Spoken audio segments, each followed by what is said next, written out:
y'all stay tuned. We're going to pull up over here at the shop, and I'll let you see, you know, what that looks like. All right, guys, so we got it stripped down. Zach over there, he's tacking it up.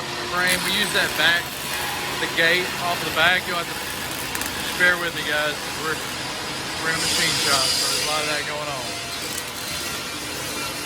His idea is make these tanks over here. We're gonna raise them up higher to give me more gravity going to my machine. Everything else is just gonna be sitting up way high, but it should be really, really nice whenever we get it done.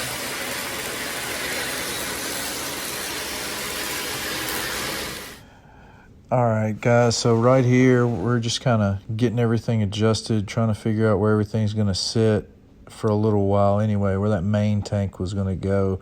It took us a little figuring out, and as you'll see in a lot of these videos, a lot of this takes a little figuring out.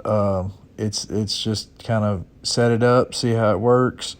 If it don't work, figure out what does work. Now, we both hopped up there on that thing, kind of jumped around a little bit just to see how it would hold, and it held just fine. So he wasn't worried at all. He was pretty confident that I'll be able to carry that whole thing full if I wanted to, which I told him, you know, that tank is going to be more than likely around 40 gallons at max when I'm driving around.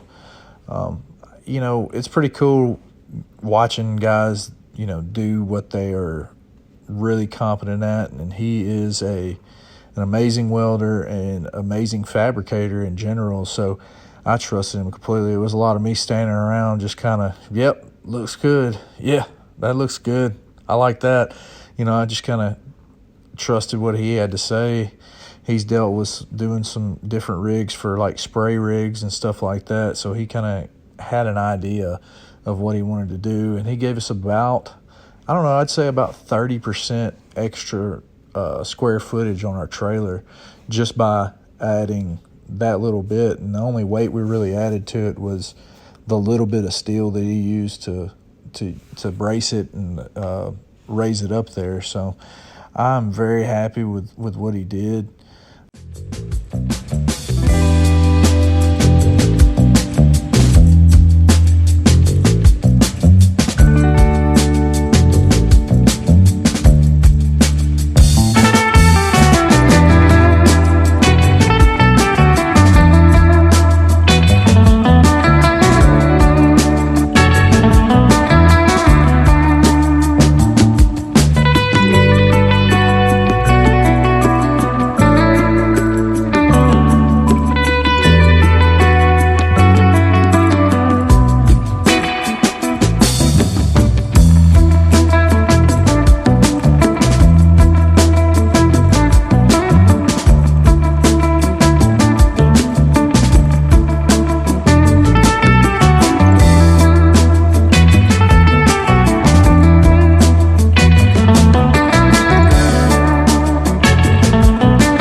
Bear with me here. We've got our drop tubes installed. We've got on everything. On this one we put a 1/4 inch, you can't hardly see it, but it's right here that we got. And we actually have in here a stick. Same thing that I would use for my downstream injector. It's just one of those little tubes with a filter on it. I've got some extra hose. Got the other thing over there. Got our Y filter ready to go. We're gonna get this Hudson float valve ready to go so we can put it in our big tank over here so we can always be pumping water. We've kind of got an idea where we're gonna mount our 12 volt. She's gonna be sitting probably somewhere on the inside right here. Right there. And then we're gonna have our metering valve on the outside. We've got our battery box. She's ready. All I got to do is plug it into our remote system that we're also going to mount on the inside back here. Going to change the oil on the pump, and I got to fix the whirl away. Sorry about all this crap. It's been winter time. We have not cleaned up for spring yet. Or we're going to move this up to the front so both of these can be coming off of here, and I'm going to just build a stack kit and we'll stack them both up. I really like them right here. I think that's where I want to keep them. Here we go. So a couple things to talk about right here. First off, I'm using 3/4 inch hose out of my tanks. If you go back into the videos, I'll post a link in the description of how I did the drop sticks for all those tanks. Pretty simple process. You just need to make sure that everything is airtight. The 3/4 inch hose coming into my mixing valve is just for, get a maximum amount of flow. I've got 1/2 inch hose that I'm spraying out of. Right here is a Y filter that I'm running down to the pressure washer. Super simple setup. 3/4 inch hose on that too. It ends up giving us enough flow. Now right here's a good trick I learned from Jason Guyman. When you're dealing with these hoses, heat guns work best, so I just got the fiance's blow dryer out and just heated up that hose, made it a little bit more malleable to go over all that stuff. It works so much easier when it's warmed up a little bit, and we're just getting all that stuff good and snugged up. The biggest part of this whole mixing valve that I've got is there can't be any air leaks. If there's air leaks, I'm not going to get the distance, or the pressure is not going to be able to build up because it's going to be sucking air instead of fluids. So that's one thing you really need to look for when you're putting these together, is making sure you don't have air leaks.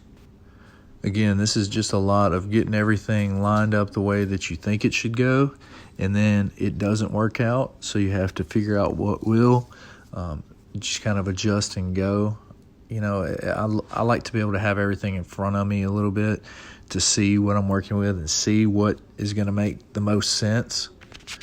And, it takes some time to get this stuff going. I mean, I don't do this professionally as put together trailers.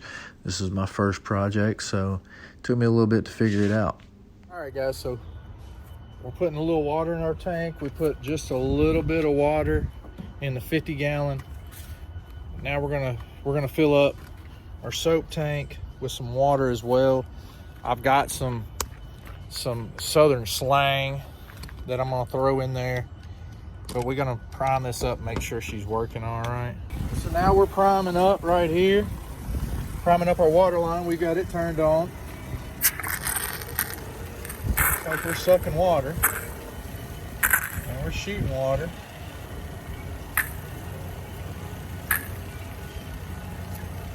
Now, we'll cut our water back off. We'll cut our soap on all the way. We'll pull it. And now for our SH. Now we got SH flowing through there. Well, we've got water flowing through there right now. So here's where we got it coming out. And where we're going to do our test is on up here, because I'm going to run it pretty similar to the way we're going to run it when it's going to the washer. So we'll have our Y. We'll be sitting up here. And then we're gonna run it out this side over here around this mess of stuff. So that is the plan right there. And y'all just bear with me a minute, because I'm gonna use y'all as my my timer. We're gonna open this thing up, let water start flowing. All right, and 55. So a minute 55 is what we're wanting to see.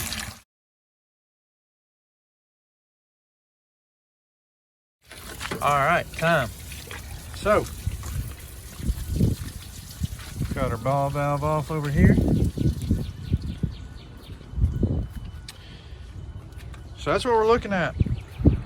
I mean, she's She's very, very close to the top. Not very, very close, but she's close enough. That's probably 4.5 gallons right there. So we're all right. And that's saying that this thing is running at its full efficiency, which is probably not. So 4 gallons is the minimum that we need to get to this pump, and we have successfully done that. So we'll get this thing mounted up here, so where it's sitting kind of underneath this little rail, and it'll be kind of, you know, out of the way, but still accessible if I need to get to there. I mean, obviously I'll have to change out this mesh screen and everything. Yeah, it's a mess. We got hoses everywhere, but we're gonna tighten them up. We're basically gonna have all of this will be running right under here. This will go into that plate there. Our pump will go on the reverse side. Battery box with our little switch will be there. And then everything else is exactly like you see it. We'll tidy this up. And then this hose, this Carry Tech, going back to the back, we'll have it tightened up as well.